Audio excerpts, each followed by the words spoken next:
রাব্বুল আলামিন তার হাবিবকে জানিয়ে দেন, হাবিব আপনি তাদেরকে জানিয়ে দিন, যদি আমি রব্বুল আলামিনকে ভালোবাসতে চাই তাহলে আপনি নবীকে যেন মহব্বত করে ভালোবাসেন। সুবহানাল্লাহ।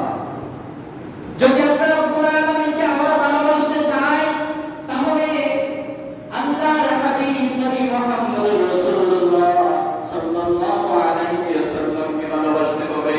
নবীকে ভালোবাসা ছাড়া, নবীর মহব্বত ছাড়া আল্লাহ রাব্বুল আলামিনের মহব্বত আমরা অর্জন করতে পারব না।